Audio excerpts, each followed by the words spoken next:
Bonjour à toutes et soyez les bienvenus dans ce journal. Voici le récap de l'actualité en ce dimanche 18 février 2024. On commence l'édition par cette nouvelle grève à la SNCF qui a débuté vendredi avec un retour à la normale annoncé pour lundi matin. Quelques 850 000 Français vont pouvoir finalement partir en vacances, mais 150 000 voyageurs ne pourront pas partir pour cause de manque de solutions pour détourner leur trajet, avec les départs en vacances pour la zone A qui viennent de commencer et pour la zone C en vacances depuis une semaine. La SNCF va donner la priorité aux liaisons vers les Alpes, avec des trains parfois complets en ce mois de février.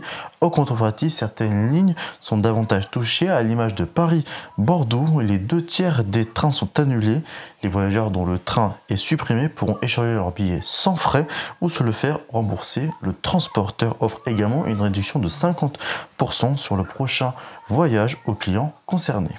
Le président ukrainien Volodymyr Zelensky s'est rendu en France ce vendredi pour la 13e fois depuis le début de la guerre dans le pays en février 2022.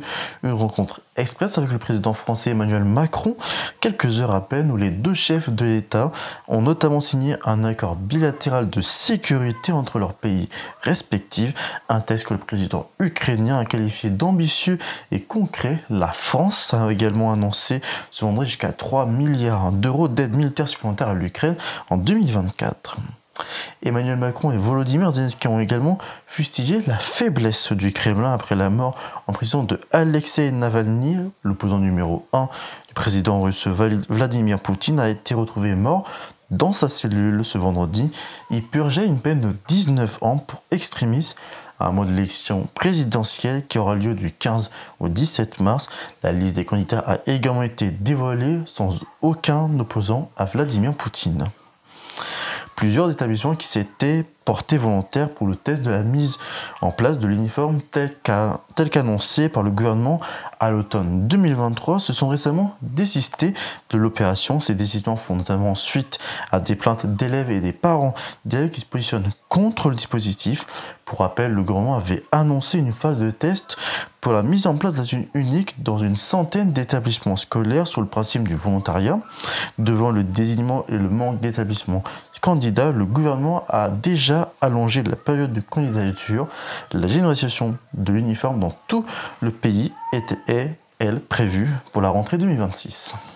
On l'a appris ce jeudi, Kylian Mbappé va quitter le PSG à la fin de la saison. C'est ce qu'a confirmé le président directeur du PSG, Nasser Al-Khelaifi, mais aussi à ses coéquipiers.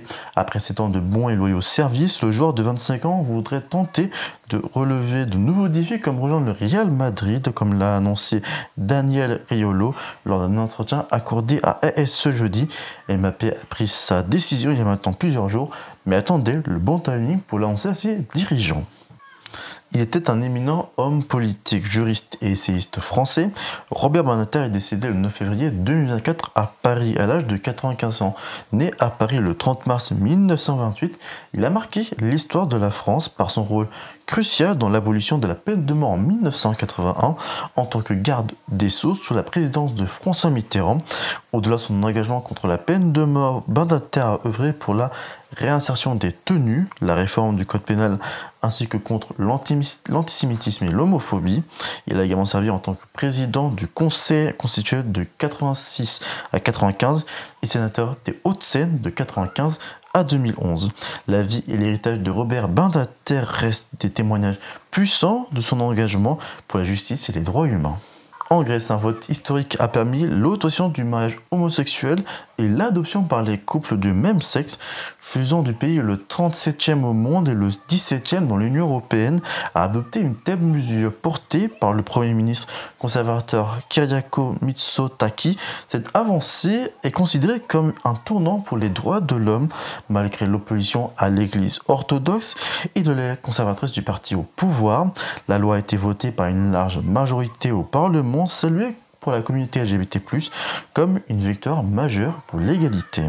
Et voilà qui met fin à ce journal. Merci de l'avoir suivi. L'info continue sur focus-lemedia.fr ainsi que sur le compte X à focus_le-média. Prochain rendez-vous, vous retrouvez jeudi prochain le dossier qui sera consacré à la situation du sexisme chez les jeunes avec les excellents Guillaume et Charlotte. Quant à moi, je vous retrouve la semaine prochaine, même jour, même heure, pour le journal. Passez une bonne journée sur Focus. Ciao.